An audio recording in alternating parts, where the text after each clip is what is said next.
안녕하세요. 자, 2022년 국가국어 평법 해설 강의 시작하도록 하겠습니다. 자, 원래 일단 시험 문제 난이도에 대해서 좀 말씀을 드리면 작년보다 훨씬 더 무난했다고 볼 수 있습니다. 그러니까 평이한 수준이고요. 뭐 다들 좀 어려워하는 이런 학설 문제는 한 문제, 그러니까 학설도 뭐 간단하게 그냥 한 문제 출제된 거고, 그다음에 조문 묻는 문제 한 세 문제, 나머지는 전부 이제 기본적인 판례 묻는 문제로 나왔습니다. 그리고 그 작년과 비교했을 때 난이도를 생각해보면 한 문제 정도는 더 쉬웠지 않았나 이런 생각이 듭니다. 작년도 뭐 평이했지만 올해는 조금 더 쉽지 않았나 이런 생각이 들어요. 그리고 원래 문제에서 제가 그 출제 오류로 그 좀 생각이 되는 문제도 한 문제 있기 때문에 그걸 먼저 좀 설명해 드리겠습니다. 이거는 조금 우리가 복수 정답에는 굉장히 민감한 부분 아닙니까? 그래서 그 부분에 대해 좀 말씀을 드려볼게요. 자, 가책형의 19번 문제 이런 게 있습니다. 가책형 19번 문제. 자, 방화죄의 문제인데요. 나중에 이제 요 문제 보겠습니다만 방화죄 관련해서 이런 문제가 있어요. 범인이 거주하는 건물에다가 불을 질렀다는 내용이 나오거든요. 그리고 보험에 가입돼 있는데 보험금 청구를 하지 않았다 이런 문제가 나왔어요. 근데 그랬을 때 자, 지문이 어떻게 되냐면 이제 현주 건조물 방화, 현주 건조물 방화하고 그러니까 원래는 이제 사기죄 이제 보험에 가입돼 있는데 보험금을 타먹기 위해서 불을 질렀다 이렇게 하면 보험 사기는 문제가 되거든요. 보험 사기. 근데 보험 사기가 이제 시행 착수 시기가 언제 되느냐 하면 이 보험금 청구 시가 원칙입니다. 보험금 청구 시가 원칙이고 예외적으로 이제 보험 계약 체결 시에 그러니까 이제 보험 사고는 우연적으로 발생해야 되는데 그 보험 사고의 우연성과 같은 보험의 본질을 해칠 정도의 어떤 특별한 사정이 있다면 보험 계약 체결 시 시행 착수 인정하겠지만 보통 일반적인 경우는 이제 보험금 청구 시에 시행 착수 인정이 된단 말이에요. 자, 요 그 시험 문제에서 어떻게 나왔냐면은 보험금을 타먹고 불을 질러 가지고 보험금 청구를 하지 않았다고 나오죠. 그러니까 하지 않았으니까 이제 사기죄 시행 착수가 인정이 안 되니까 사기죄는 예비죄 규정이 없단 말이에요. 그 예비죄 규정이 없기 때문에 보험 사기는 아예 처벌을 못 하고 그러니까 이제 방화죄만 성립한다. 자, 출제자의 출제 취지는 요걸 그 의도해서 출제했던 것 같아요. 그런데 문제는 뭐가 문제냐면 이 현주건조물 때문에 문제예요. 자, 원래 그 현주건조물 방화죄 이 현주건조물이라 하면요. 범인 이외의 타인, 그러니까 범인 아닌 다른 사람이 주거로 사용하거나 범인 아닌 사람이 현존해야 돼요. 그래서 범인 혼자 사는 집이라면 현존하면 안 됩니다. 원래 일반 건조물로 봐야 되거든요.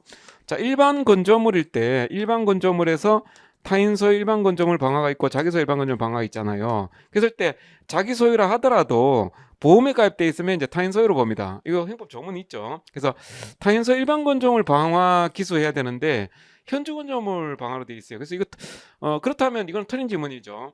사기죄 부분은 출제위원회 어떤 의도 하에 있는 거고 요거는 그 맞는 거라고 볼 수 있습니다. 하지만 지금 방화죄에서 적용 법조가 잘못된 거 아니야. 그 현주 건조물이 아닌 걸로 봐야 될 것 같아요. 그래서 이게 출제 오류가 될 수 있기 때문에 혹시라도 이 19번 틀리신 분들은 이게 이의 제기를 해보십시오. 이건 강하게 이의 제기하면 받아들여질 수도 있는 내용이거든요.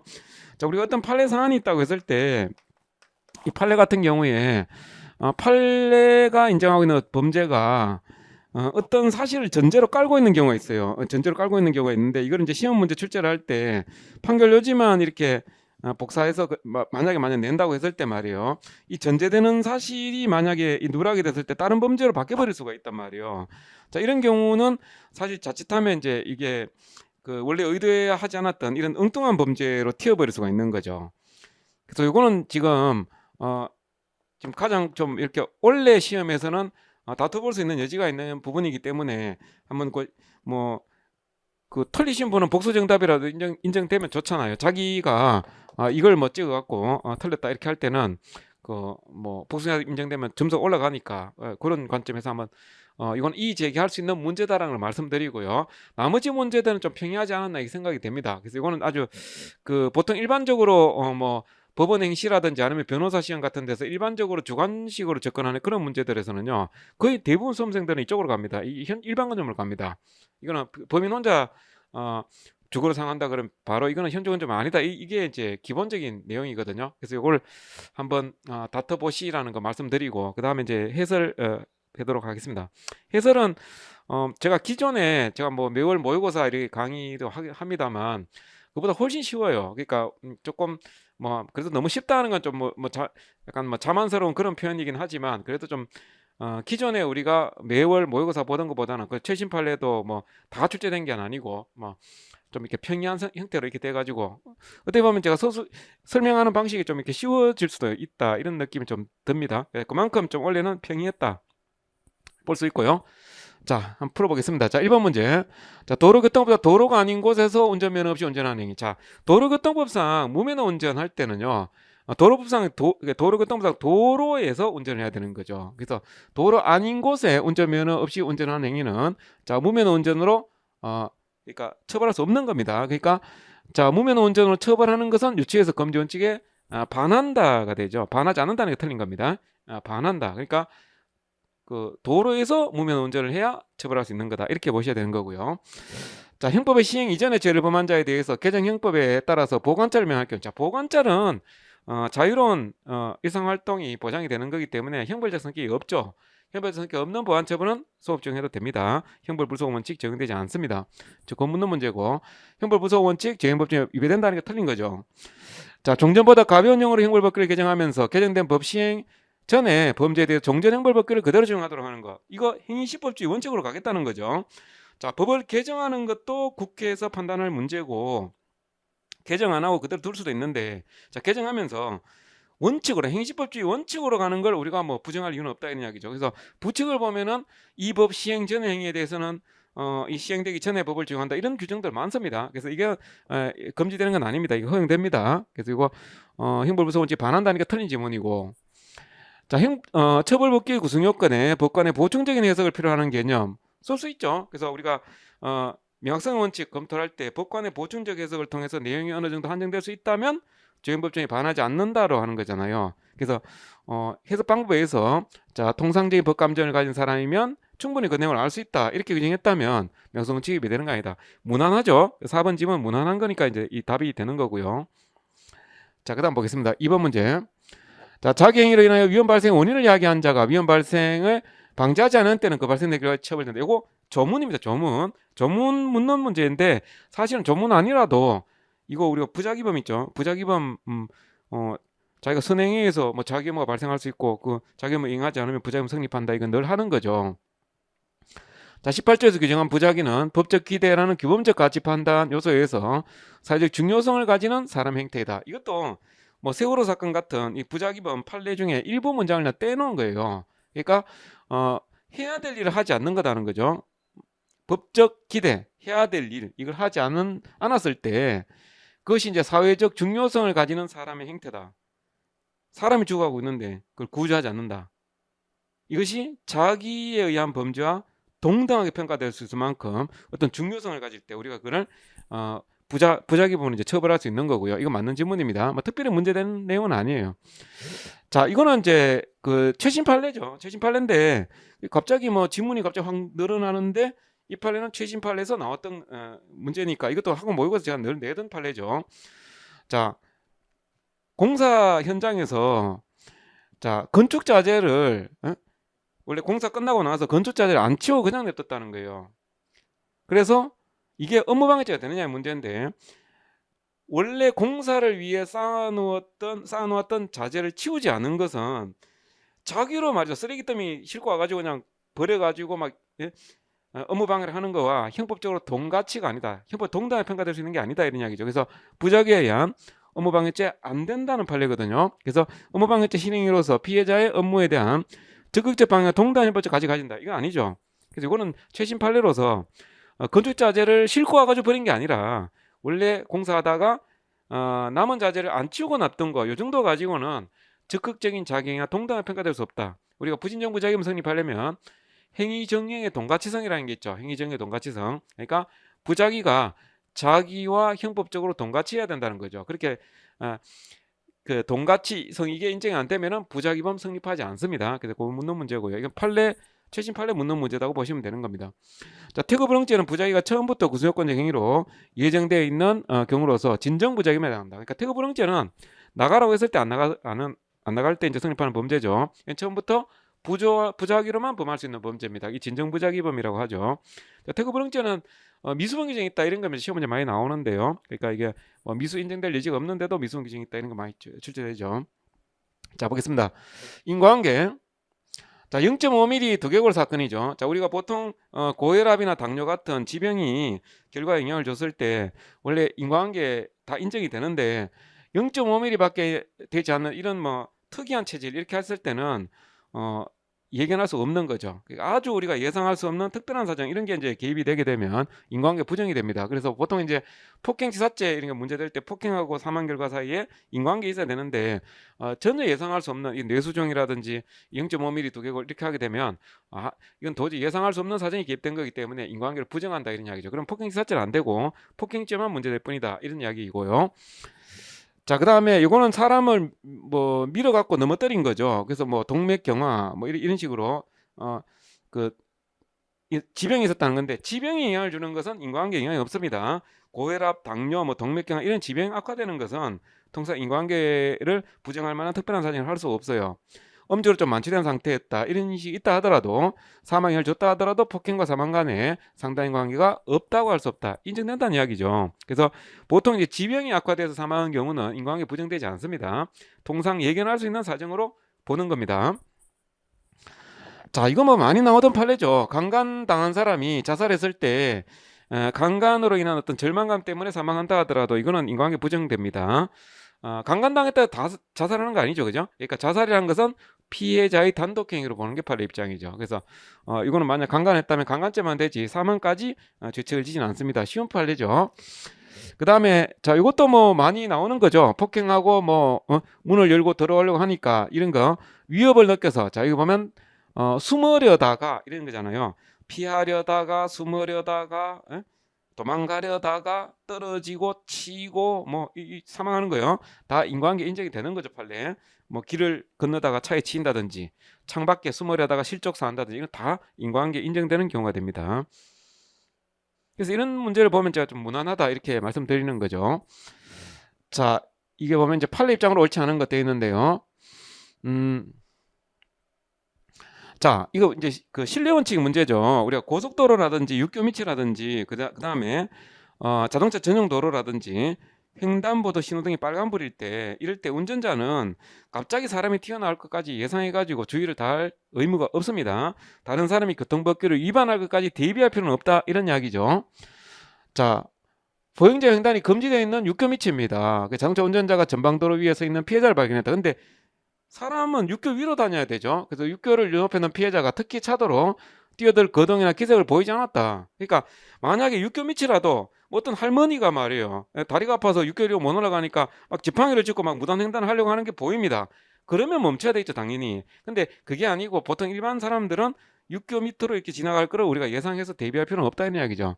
운전자로서는 일반 보행자들이 교통관계법규를 지켜 차도를 횡단하지 아니하고 육교를 이용하여 횡단할 것을 신뢰하여 운행하면 좋겠다. 그렇죠? 밑으로 갑자기 나타날까 이런 거 대비해서 속도를 늦출 필요가 없다 이런 이야기죠. 자, 결과적 가정범의 경우에 행위자가 행위 시에 중한 결과 발생을 예견할 수 없었을 때, 자, 결과적 감성리 요건은 어떻게 됩니까? 고의의 기본 범죄, 중한 결과 발생, 인과관계, 예견 가능성이죠. 중한 결과에 대한 예견 가능성이 있어야 돼요. 그러니까 예견 가능성 없다. 예견할 수 없었을 때, 그럼 결과적 가면 안 되죠. 행위와 결과사이 인과관계 있다 하더라도 중한죄로 벌할 수 없습니다. 그러니까 결과적 가면 되려면 인과관계도 있어야 되고 예견 가능성, 중한 결과에 대한 과실도 있어야 됩니다. 자, 내란죄에서 국헌문란의 목적은 확정적인 실현 아니죠. 목적분에서의 목적, 우리 판례는 미필적이라도 가능하다고 보고 있습니다. 이런 거 쉽죠. 자, 피고인이 자신의 구타행위로 상해를 입은 피해자가 정신을 잃고 빈사 상태에 빠지자. 자, 맨 처음에 상해입니다. 그죠? 상해. 이 맨 처음에 살인행위가 있었다 이렇게 되게 되면 나중에 사망하면 살인죄가 돼버리는데요. 자, 지금 살인이 거의 없는 상황입니다. 그래서 때리니까 이제 기절했다 이러면 여기까지는 그 상해처럼 보이는데 자살한 걸로 위장하려고 자신의 행위를 은폐하고자 이제 자살한 것처럼 가정하기 위해서 높은 데 던진 거죠. 결국 이제 사망했다. 이거 뭡니까? 낙산 비치 호텔 사건에서 개괄적 과실사라고 부르는 거죠. 자, 상해행위로부터 사망을 발생한 걸로 봐서 상해치사죄 인정되는 판례입니다. 상해치사죄. 맨 첫 번째 행위가 이제 상해, 그 다음에 마지막에 사망이 발생했습니다.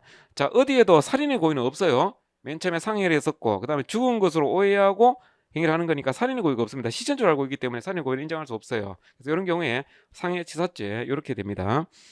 이것도 뭐 쉬운 판례죠. 자, 넘어가겠습니다. 사람을 살해 의사를 가지고 범행을 공모한 다음에 대마초를 흡연하고 했다.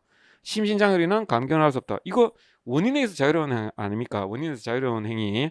자, 원인에 있어서 자유로운 행위는 주로 대마초 아니면 제가 술, 이걸로 자기 스스로 심신장애 야기해가지고 범죄 범하는 거고, 이때는 100% 책임 능력이 있는 것과 똑같이 취급합니다. 자, 음주운전할 의사를 가지고 음주 많지 않은 운전을 결행하여 교통사고 일으켰다. 이것도 심신장애 감경할 수 없죠. 원인에 있어서 자유로운 행위가 됩니다. 특히 교통사고에 대해서는 예견 가능성이 있는 경우이기 때문에 과실범으로서 원인에서 자유로운 행위가 돼요. 자, 그리고 판례는 과실범의 경우에도 원인에서 자유로운 행위를 인정할 수 있다고 봅니다. 위험 발생을 예견하고도 자유로 심장애를 야기한 자의 행위에 대해서 심신장애에 관한 형법 10조. 자, 예견하고도 자유로. 예견하고도 자유로 심장애 야기하면 원인에서 자유로운 행위가 된단 말이에요.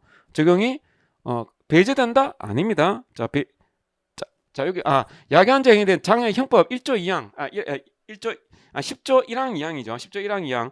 그러니까 감경 적용이 배제된다는 거죠. 원인에서 자유로운 해당이 되니까 감경 못 한다는 이야기입니다. 그게 맞는 내용이 되겠습니다. 그다음 피고인이 자신의 차를 운전하여 술집에 가서 술을 마신 다음에 운전을 하다가 교통사고 일으켰다. 자, 이거나 사실 뭐 이번 지문이나 다를 바 없잖아요. 자, 음주운전하는 의사로 음주 많지 않은 운전 결행한 거. 자, 이거 술집에 가서 술 마시고 운전하는 거 똑같잖아요. 이거 원인 자율행위를 보면 돼요. 과실범에서 원인 자율행위. 그러니까 음주할 때 교통사고 일으킬 수 있다는 위험성을 예견하고도 자율심장이 야기했으니까 야기한 경우 해당하지 않는다? 원인 자율행위 인정돼야 되잖아요. 그러니까 이게 원인 자율행위 행위니까 감경할 수 없다는 거고 이거나 같은 거 아닙니까? 근데 이런 걸 틀릴 수가 없잖아요. 4번 지문 원인에서 자율행위가 된다. 그래서 감경 못하고는 처벌되는 거고요. 자, 제한책임설. 자, 여기 이제 학설 묻는 문제인데요. 그러니까 학설 묻는 문제는 자칫 잘못하면 출제 오류로 연결될 수 있기 때문에 최근에 이제 이렇게 자세하게는 잘 안 나옵니다. 근데 이건 아주 기초적인 거, 기존에 많이 나오던 내용이죠. 자, 제한적 책임설을 하게 되면 우리가 흔히 오상방이 유성조각 사유의 객관적 전제 사실에 관한 착오의 경우에 자, 유성조각 사유의 객관적 전제 사실에 관한 착오의 경우에 유성의 착오로 보는 견해가 있고 구속권 착오로 보는 견해가 있죠. 유성의 착오로 보는 견해가 뭡니까? 엄격 책임설이죠. 엄격 책임설. 구속권 착오로 보는 견해가 소극적 구속권 요소 이론, 그리고 제한 책임설 중에 구속권 착오 유추정설 이런 것들이 있는 거예요. 근데 여기서 자, 제한 책임설 하면 유성조각 사유 전제 사실에 관한 착오를 법률의 착오로 본다? 아니죠. 법률의 착오로 보는 견해는 엄격 책임설입니다. 제한 책임설은 오히려 구속권 착오와 비슷하게 결론을 내는 거죠. 자, 그런 거고, 그러니까 이거는 엄격 책임설에서 법률의 착오를 본다. 이것만 알고 있으면 풀 수 있는 문제죠.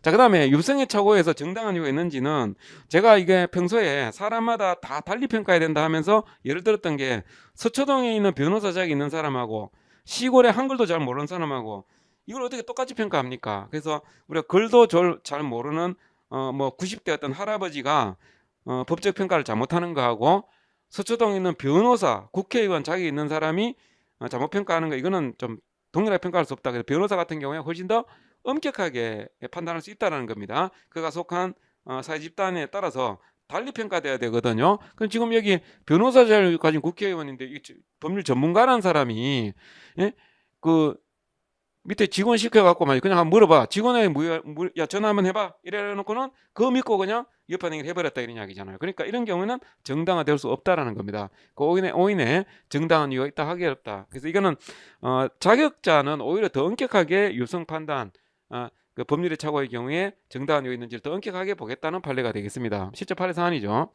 가처분 결정으로 직무집행 정지 중에 있는 정당 대표자. 정지 중에 있다 이런 이야기죠. 직무집행 못하는 상황이에요. 지금 정당 대표자가 정당 소유의 보완금을 소송 비용으로 상함에 있어서 변호사의 조언이 있었다는 이유로. 그러니까 변호사는 자기 편 아닙니까? 근데 변호사한테 조율을 물어본다 하더라도 지금 자기가 하면 직무집행 정지 중이면서도 변호사 조언이 있다는 이거 하나만으로 다 정당화될 수는 없다라는 겁니다. 변호사만 따랐는데요, 이거 가지고 다 정당화될 수는 없다. 그래서 이 상행위가 법률에 처해야 한 것이라 할 수 없다. 그래서 이건 정당화될 수 없다. 이런 취지로 보시면 되겠습니다. 자신의 행위가 건축법상의 허가 대상인지 몰랐다. 자, 법률의 부지죠. 법률의 부지는 우리 판례가 유성의 착오로 안 봅니다. 법률의 부지는 정당한 이유 자체를 안 따집니다. 그냥 바로 처벌하는 쪽으로 그냥 나가버리죠. 자, 그 다음에 유성조각 사유. 자, 최근에 제가 학원 모의고사 이거 많이 냈었어요. 자구행위. 이거 왜 이거 내고 싶어지냐 하면요. 이거 개정이 됐거든요. 표현이 좀 바뀌었어요, 예전보다. 그래서 개정 법률로 왠지 좀 내고 싶더라고요. 이렇게 자꾸 이렇게 냈었는데 안 해도 할까 시험 문제도 이렇게 나왔네요. 똑같이. 자, 법률에서 정한 절차에 따라서는 청구권 보존할 수 없는 경우에 청구권 실행이 현저히 곤란해지는 상황을 피하기 위하여 한 행위 상당한 이유인 때는 벌하지 않는다. 이게 자구행위 개정 법률 조항입니다. 근데 뭐 개정됐다 해서 내용이 바뀐 건 아니고요. 기존에 있는 내용 똑같아요. 근데 표현만 바뀐 거고 바뀌니까 한번 내보는 거죠. 근데 우리 판례상 자구행위를 인정한 예가 없습니다. 그러니까 이제 이론적으로는 뭐 채무자가 도망가려고 할 때 붙잡는 정도가 이제 자구행위 된다고 하는데 실제로는 우리 판례가 인정한 예가 없다. 자, 타인의 법익에 대한 현재 위난을 피하기 위한 행위는 상당한 이유가 있는 때는 벌하지 않는다. 자, 이거 긴급 피난 이야기네요. 현재 위난을 피하기 위한 행위, 자기 또는 타인의 법익을 위난을 피하기 위한 행위. 긴급 피난 전문이네요. 이건 굉장히 쉽죠. 이렇게 내면 자, 어떠한 물건에 대해서 자기의 권리가 있다고 주장하면서 이를 가져가는 데 대해서 피해자 묵시는 동의가 있었다. 자, 이건 뭡니까? 민커 45만원 사건이라는 게 있죠. 민커 45만. 내가 가져간다, 내 거다 하고 가져가는데 동의를 해줘버린 거죠. 나중에 알고 봤더니 그 사람 가져가는 사람이 권리자가 아니었어. 그렇다 하더라도 일단 가져가라고 허락을 했다면 절도죄는 안 된다는 판례 있죠. 자, 그 내용입니다. 절도죄 절취행위에 해당한다니까 틀렸네요. 민커 45만원 사건 냈네요.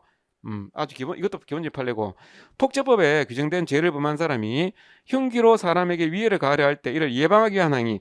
자, 요거는 폭처법에 그 특별 규정이 있는 거를 그냥 지문에 넣어놓은 겁니다. 근데 만약 이런 걸 답으로 한다 그러면 약간 난이도 높을 수도 있어요. 폭처법 조문이니까. 근데 여기서 지금 벌써 답이 나와 버리잖아요. 그러니까 이거는 그 참고 삼아, 약간 지엽적인 조문이지만 그냥 참고 삼아 보는 정도로 해주시기 바랍니다. 일반적인 뭐 정당방위에 대한 약간 특별 규정이다 이렇게 보시면 됩니다. 폭처법에 이런 규정이 있다라는 겁니다. 자, 과잉자구행위의 경우는, 자, 이거는 이제 정당방위하고 긴급피난 같은 경우에 과잉방위, 과잉피난 규정이 있고, 이것이 야간의 공포, 경악, 흥분, 당황, 특별한 심적인 상태에 있을 때 이 책임조약사의 규정이 있죠. 근데 자구행위는 규정 없어요. 그 규정은. 그러니까 야간의 공포, 경악, 흥분, 당황, 이거는 과잉방위하고 과잉피난에만 있어요. 그래서 이게 과잉자구행위는 없거든요. 그래서 야간 이런 내용들을 벌하지 않는다는 규정이 존재하지 않는다. 맞네요. 존재한다 하면 틀린 지문이고, 그런 식으로 저도 많이 취재했던 내용이고. 자, 채무자가 부도를 내고 도피하자 채권자가 채권 확보를 위하여 채무자 가구점에 있는 종업원이 있는데도 가구점 시정장치 부수고 들어가서 물건 들어 나와 버려요. 이 자구행위 안 되죠, 이거. 자, 자구행위 인정한 판례가 없다 그랬습니다. 이거 특수절도, 야간 송교 조기식 절도, 특수절도에 해당이 됩니다. 이 상당성을 초과한다는 거죠. 우리가 자력구제 이런 건 인정 안 되거든요.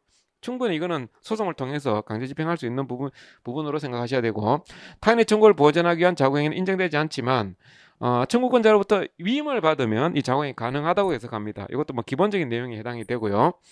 자, 토지 소유권자가 타인이 운영하는 회사에 대해서 사용대차 계약을 해지를 했다. 토지 인도 등을 구할 권리가 있다. 자, 아무리 권리가 있다 하더라도 권리행사 수단이 사회통념에 반하고 권리 남용이 되면 안 됩니다. 그러니까 우리가 한 목적의 정당성, 수단의 상당성 이를 고려해서 유승이 조각되는지를 검토를 하죠. 권리를 확보하기 위하여 다른 직권 절차를 취하는 것이 곤란하지 않았더라도 정당한 행위 또는 자구행위에 해당한다? 아니죠. 그러니까 그럼 다른 정당한 수단이 있으면 그 수단을 택해야 되는 거죠. 그러니까 권리가 있다 해서 다 정당화될 수는 없다, 이런 노릇이고요. 자, 그 다음에 장애미수범에 해당하기 위해서는 물론이고 중지미수범에 해당하기 위해서도 시행에 착수했습니다. 당연하죠. 자, 미수는 고착미입니다. 고의, 시행 착수, 범죄 미완성. 자, 중지미수는 필요적 감면 사유죠. 바로 틀렸네요. 이거 조문 묻는 문제네요. 조문 묻는 문제. 중지미수 필요적 감면, 그 다음 불능미수는 임의적 감면. 자, 바꿔놨네요. 자, 상대방을 살해할 목적으로 낯을 들고 상대가 다가갔었지만 제3자가 이를 제지하는 사이에 상대방이 도망가 버렸다. 그 목적을 이루지 못한 경우에 살인죄 미수범에 해당한다. 그러니까 상대방의 그 생명을 침해하는데 어떤 그 밀접한 행위 이런 게 있어야 되는 거거든요. 그래서 이런 경우에 자, 이거 보면은 그 다가섰지만 제지하는 사이에 도망가 버렸다. 이렇게 되면 이제 결과 발생이 그 안 된 경우니까 이런 경우에 그 미수범에 해당한다. 이거 맞는 지문입니다. 맞는 지문. 자, 불능 미수범에 말하는 실행의 수단 또는 대상의 착오는 행위자가 시도한 행위 방법 또는 행위 객체로는 결과 발생이 처음부터 불가능한 경우. 맞죠? 처음부터 불가능한 경우. 자, 이거 좀 표시가 지금 X로 되어 있어서 제가 이거 그냥 넘기겠습니다. 다 맞는 지문입니다. 그러니까 2번이 틀린 거고요. 자, 그 다음에 공무상 비밀 누설죄에서 비밀을 누설하는 행위와 비밀을 누설받는 행위는 대항범 관계 있다. 맞죠? 그리고 처벌받지 않는 대항자는 처벌받는 대항자 교섭이 될 수 없죠. 자, 필요적 공범, 대항범 상호 간의 관계에서 그 내부 관계에서는 형법 총칙상의 공범 규정이 적용되지 않습니다. 자, 이거는 뭐 기본적인 내용이 또 될 수 있다니까 틀린 거죠. 그 사람이 안 됩니다. 자, 형법은 절도죄, 강도죄, 도주죄에 관하여 이거 합동범 규정 있죠. 형법에 있는 합동범은 절도, 강도, 도주 이 세 개밖에 없어요.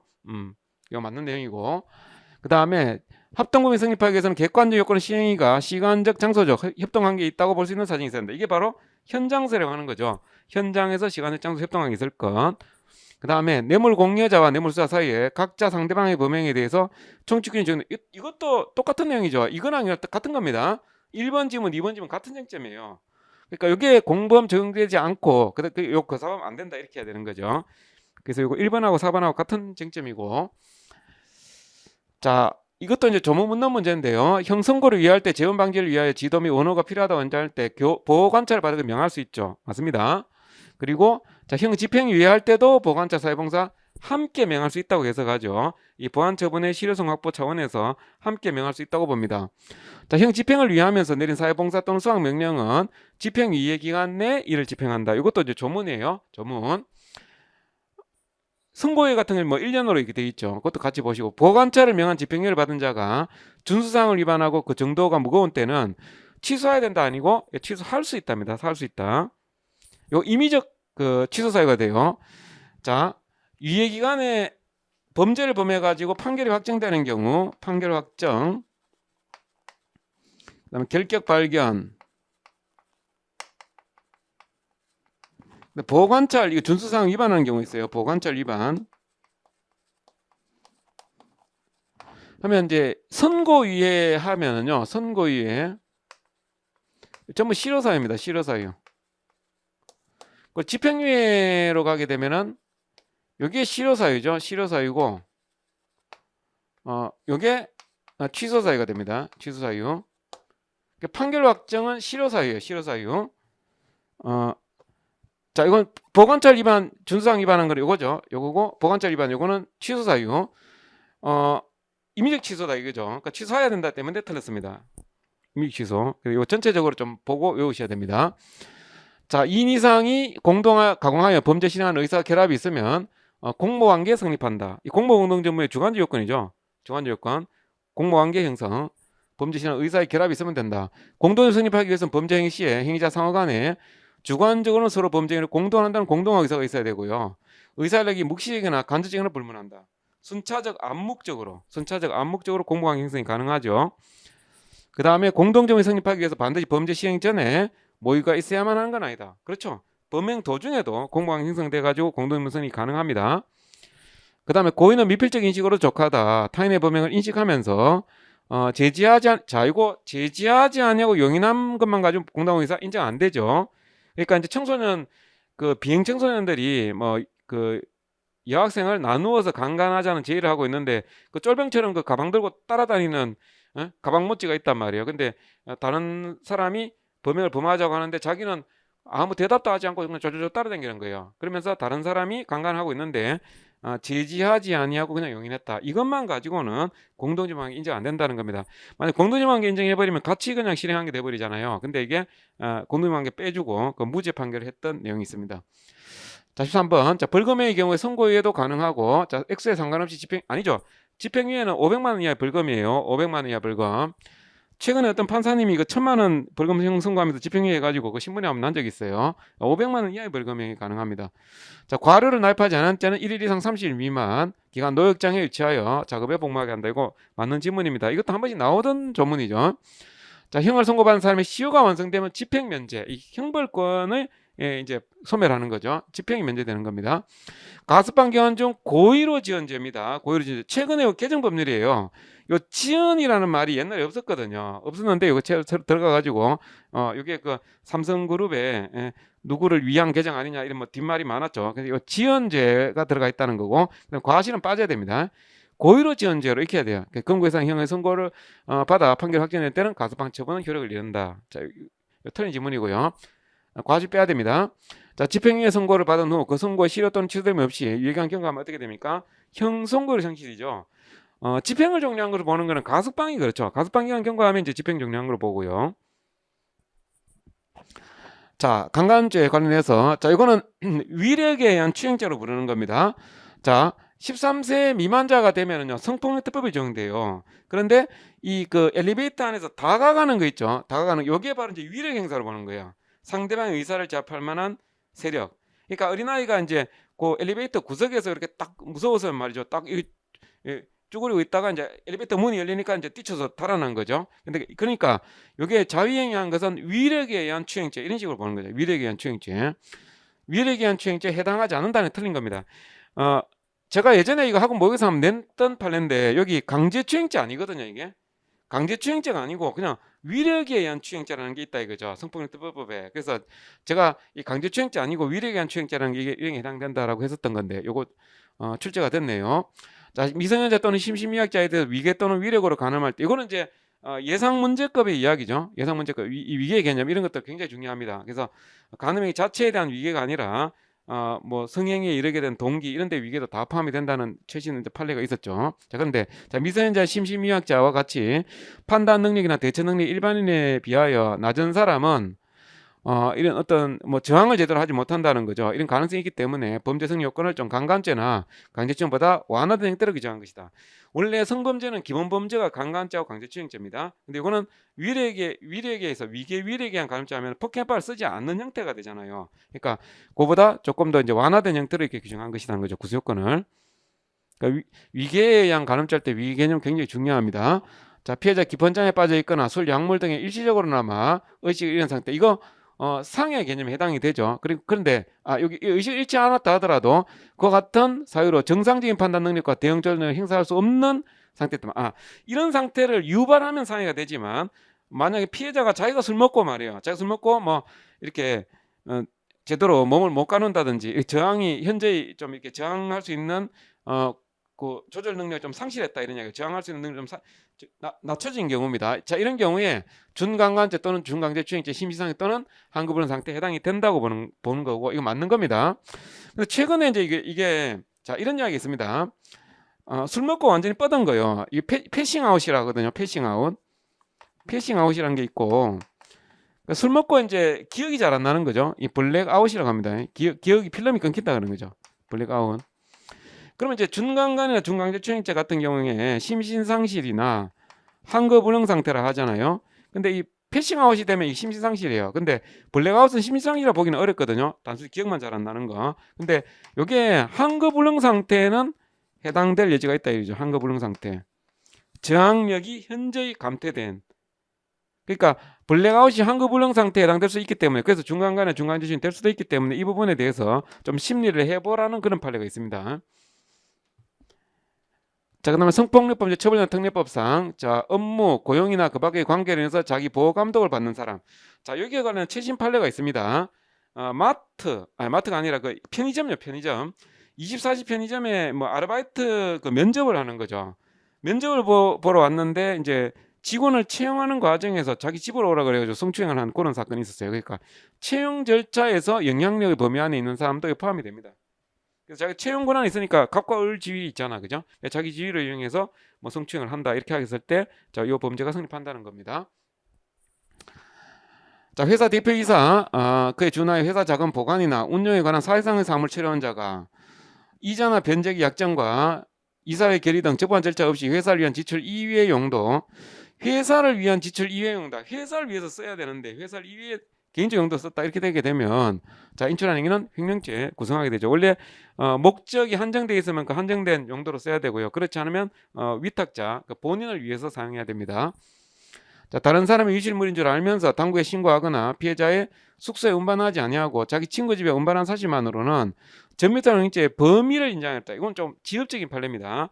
차를 운전하다가 택시 운전기사가 누가 물건을 잃고 내렸다는 겁니다. 근데 이게 이동하는 과정에서 자기 친구 집까지 그냥 운반해준 그 사실만 갖고 바로 고의가 있다고 단정하기 어렵다는 겁니다. 있을 수도 있고 없을 수도 있는 거잖아요. 근데 이게 판례가 운반한 사실만 가지고는 범위를 인정하기 어렵다. 그러니까 이 자체만 갖고 인정하지 말고 다른 사정까지 더 고려해보라 이런 취지로 지금 한 거거든요. 너무 쉽게 고의를 인정하지 말은 그런 취지니까 그냥 읽어보시면 되는 판례입니다. 그러니까 이게 쉽게 고의를 인정하기 어렵다. 좀 더 검토를 해봐야 된다는 거고 운반했다는 사실만 가지고 바로 고의를 인정하기 어렵다 이런 이야기입니다. 그러니까 이런 건 이제 사실 출제하기 좋은 문제는 아니죠. 마음속에 있는 걸 갖다가 지금 우리가 판단하기 힘들잖아요. 근데 이런 뭐 판례 소개해 놓은 거고, 자, 타인의 재물을 보관하는 자가 단순히 반환을 거부한 사실만으로는 횡령죄를 구성한 거 아니면 이거는 또 뭔 소리냐 하면 이것도 우리가 횡령이라는 것은 횡령하거나 반환 거부로 돼 있어요. 조문에 반환 거부하는 것도 횡령죄 됩니다. 그러니까 근데 여기서는 반환 거부한 사실만으로 횡령죄 구성하는 이건 무슨 뜻이냐 하면 이것도 마찬가지로 고의 문제예요. 내가 달라 그랬는데 안 줬다는 이 말만 갖고 바로 횡령죄 모든 고의가 있고 횡령죄 성립한다 바로 단정하지 말라는 거예요. 될 수도 있고 안 될 수도 있다 이런 이야기야. 좀 더 살펴보라 이런 취지의 이야기예요. 이것도 앞에 있는 2번 지문하고 같은 취지입니다. 무슨 생각을 갖고 있는지를 좀 더 들여다봐라 이런 이야기거든요. 그러니까 반환 거부의 이유, 그다음 주관적 의사 종합해가지고 횡령에 갔다고 볼 수 있는 정도라야만 횡령죄 성립한다는 거죠.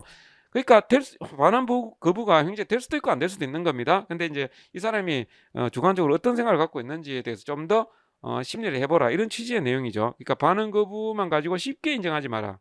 그냥 옮겼다고 해가지고 쉽게 범위 인정하지 마라 이런 취지의 내용인 겁니다. 자, 주식회사는 주주와 독립된 별개의 권리 주체 맞죠? 이해가 반드시 일치하는 거 아닌 것도 맞고 주주나 대표이사 또는 그에 준하는 회사 자금 보관, 운용에 관한 사회상의 사업을 처리한 자가 회사 소유 자산을 제3자의 자금 조달을 위해서 담보로 정합니다. 이렇게 사적으로 이용하면 이거 횡령죄 가능하잖아요. 그런데 자, 이미 처분했고 그 처분에 관하여 주주총회나 이사회 결의가 있었던 경우는 횡령죄 면할 수 있다? 아니죠. 자, 이렇게 개인적 용도로 사용하게 되면 횡령죄 성립하는 거고요. 주총이나 이사회 결의가 있다 해서 범죄가 부정됩니까? 그건 아니죠. 주총 결의가 있었다 해서 횡령죄 범죄 부정되는 건 아닙니다. 주총 결의, 이사회 결의 있었다 하더라도 회사의 이익을 위해 쓰지 않고 말이죠. 개인적 용도로 다른 용도로 사용하게 되면 횡령죄 성립이 가능합니다. 자, 미수범 특수강간이 미수에 그쳤지만 피해자에게 상해 결과가 발생한 경우에 특수강간 상시 미수 인정? 아니죠. 결과적 가중범 아닙니까? 결과적 가중범. 결과적은 미수 인정 안 된다 그랬어요. 우리 판례는 결과적 가중 미수 인정하지 않습니다. 소수설에서 학설에서는 기본 범죄가 미수에 그쳤을 때 미수 인정하지 않은 견해가 있지만 우리는 판례 따라 풀어야 됩니다. 결과적 가중 미수는 인정되지 않습니다. 자, 체포의 고의로 피해자 팔을 잡아당기거나 미는 등의 방법으로 피해자를 끌고 가서나 일시적인 자유박탈을 거친 경우, 자, 체포죄가 계속범이에요. 그러니까 실질적 구속을 가해가지고 시간이 경과돼야 기소가 되거든요. 근데 그 시간이 경과되는, 그러니까 체포행위가 이렇게 있다면 시에 착수해가지고 일정 시간이 경과돼야 기소가 되죠. 풀어주면 이제 종료가 되는데요. 요 시점인 거죠. 일시적인 것에 그쳤다 이러면 체포 미수가 되는 거예요. 체포죄 미수범 인정. 이거 맞는 지문입니다. 주관의 절도 목적으로 타인의 주거치면 주거치면 되죠. 주관 같은 경우는 자, 아직 절차할 물색행위를 시작하다 그럼 주거치면 되는 거예요. 그러니까 절도죄 미수범 부정이죠. 그러니까 맞죠. 절도 미수 안 된다. 절도 착수는 이제 안 되니까. 자, 민사법상 소송 비용의 확정 절차에 의하지 않은 채. 자, 소송 비용 확정 절차는 승소 판결 확정받으면 그 승소 판결 안에서 해결이 돼야 됩니다. 그런데 단순히 소송 비용을 편취할 의사로 소송 비용 지급을 구하는 별도 소송을 손해배상 청구 소송 제기하면 이런 소송은 받아들여질 가능성이 전혀 없어요. 그래서 우리가 불능 미수를 검토할 때 행위자가 인식한 사정을 놓고 일반인의 관점에서 파악했을 때 이런 소송은 어차피 받아들여질 가능성이 전혀 없다. 그래서 이거 불능범이 되죠. 불능 미수범 인정하니까 틀렸네요. 결과 발생 위험성이 없기 때문에 불능범, 그래 무죄가 돼야 됩니다. 자, 갑은 A의 집 뒷길에서 자신의 남편과 A의 친척이 듣는 가운데, 자, 이거 최신 판례죠. 최신 판례. 자, 뒷길 하면 길에서 이렇게 하면 어떻게 돼요? 제3자가 다 들을 수 있잖아요. 그러니까 공연성이 인정돼 버리는 겁니다. 그리고 친척도 우리 판례가 뭐 그렇게 가까운 친척은 아니다. 가까운 친척이 아니면 아닐수록 퍼뜨릴 가능성은 점점 더 높아집니다. 그런 식으로 보면 돼요. 그래서 저것이 뭐 징역 살다운 전과자라고 말한 경우에 남편과 애 친척에게 말한 것이라 할지라도 길거리에서 이야기했으니까 다른 사람 들을 수 있잖아요. 그리고 친척도 그렇게 가까운 친척 아니고 그러면 공연성이 인정된다는 판례가 되겠습니다. 자, 인터넷 신문사 속 기자 A가 인터넷 포털 사이트에 제품의 안전성에 관한 논란이 되고 있는 제품을 옹호하는 기사.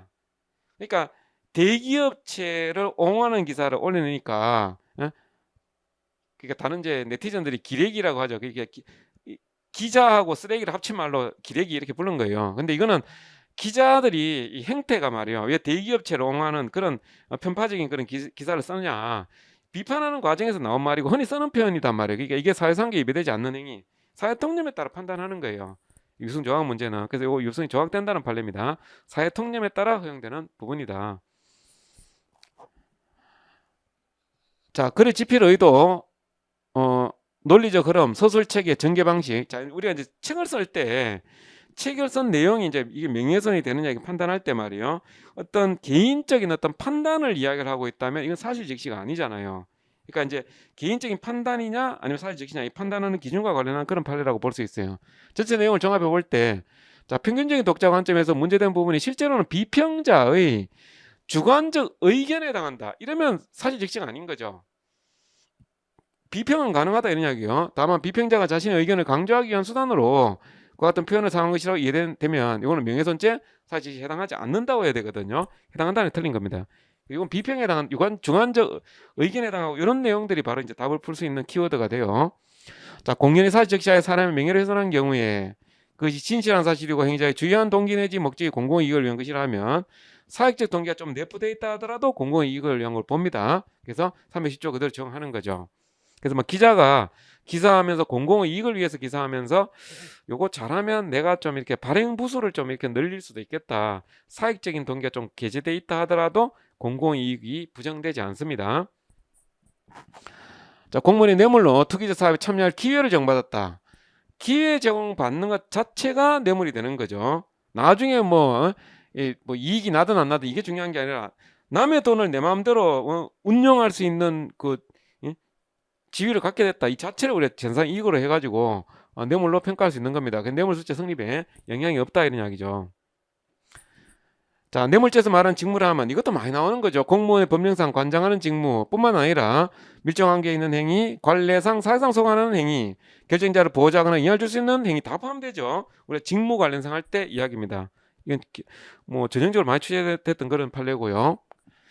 자, 임명결격자 이것도 많이 나왔죠. 임명결격자가 있어서 결격 사유가 있어서 임명회가 무효가 된다 하더라도 현실적으로 공무 수행했다면 그 불가 매수성 이건 보호돼야 된다. 그래서 뇌물 받으면 뇌물죄로 처벌할 수 있다는 이야기고요. 자, 뇌물 공여죄가 성립하기 위해서는 뇌물을 공유하는 행위와 상대방이 받아들이는 행위가 있어야 돼. 이게 아까 필요적 공범 개념. 아까도 한번 나왔었죠 이런 문제. 그래서 필요적 공범이고 뇌물 반드시 양쪽 다 범죄 성립해야 되는 걸 의미하는 건 아니죠. 왜냐하면 필요적 공범에 해당하는 사람은 각자 각칙에 따라서 각자 따로따로 처벌되는 겁니다. 자, 19번 각각 어른 공동으로 집에 방화를 했는데 불길이 예상을 크게 번졌습니다. 도망을 냈고 뭐 반소됐다는 건데, 자, 방화죄는요 독립연소설, 독립해서 연소할 수 있는 단계 이름 바로 기수입니다. 그러니까 이게 기수범이 된다는 거죠. 완전히 뭐 효용이 상실될 정도로 완전 전파돼야 되는 건 아닙니다. 다 기소가 된다는 거고, 자신의 아버지와 형을 살해할 목적으로 자고 있던 방에 불을 놓았다. 애비 모두 사망했다면 아버지에 대해서는 존속살해죄와 현주운전 방해사죄 상사기합이 되죠. 존속살해죄하고 현주운전 방해사죄 관계한 상사기합이 되고, 보통살인죄는 현주운전 방해사죄 흡수되죠. 거기 이제 부진정 결과까지 보면 재수 문제입니다. 자, 가번살인죄, 존속살해죄 시제기합은 아니고, 자, 이거는 현주운전 방해사죄와 존속살해죄 상사기합만 됩니다. 살인죄 별도로 안 됩니다. 살인죄는 현주운전 방해사죄 그 속에 들어가 버리는 거예요. 이게 요 살인죄 불법이 요 속에 다 포함되어 있다는 거죠. 그 다음에 자, 지붕 문짝 창문이었고 담장과 일부 벽체가 붕괴된 철거 대상 건물, 사회상 기거치 침해 사용할 수 없는 상태, 이렇게 되면 건조물이라고 할 수 없어요. 건조물 할 수 없고 일반 물건이 되는 거죠. 그러니까 물건 방화가 되는 겁니다. 이때 자, 물건 방화는요 미수범 규정 없습니다. 그래서 미수범 처벌 규정이 없기 때문에 불가합을 되는데 이것도 맞죠. 맞는데 지금 이제 답이 이거 2번으로 돼 있잖아요. 그죠? 근데 2번을 찍었으면 뭐 문제 안 되지만 제가 이 4번도 문제가 된다는 거예요. 자, 가본 보험금을 편취할 목적으로 자신이 거주하는 건물 아닙니까? 그러니까 이건 이제 일반 건조물을 봐야 되는 거예요. 답이 현존이 되기 때문에 제가 이거는 조금 문제가 있다. 그래서 이거는 복수정답 가능성도 있다고 제가 말씀드린 거고요. 자, 그렇게 제가 제 소견을 말씀드렸으니까 이의 제기하실 분은 이의 제기하시기 바랍니다. 자, 피해자가 근접하여 욕설을 하면서 때리듯이 손발이 들은 이거 폭행이죠. 폭행. 접촉하지 않더라도 신체에 대한 직접적인 연애 행사 이거 인정이 된다는 거고요. 자, 피고인이 피해자 욕설을 한 것만 가지고 당연히 폭행을 한 것이라고 할 수 없을 것이고, 대문을 밟을 때 이거 폭행 안 돼요. 자, 대문을 바로 차는 것은 직접적인 유형의 행사가 아니라 간접 유형의 행사입니다. 그래서 폭행죄 폭행은 직접적인 유형의 행사가 돼야 되거든요. 그래서 그 해당한다고 볼 수 없다, 할 수 없다. 그러니까 폭행죄 안 된다는 이야기예요.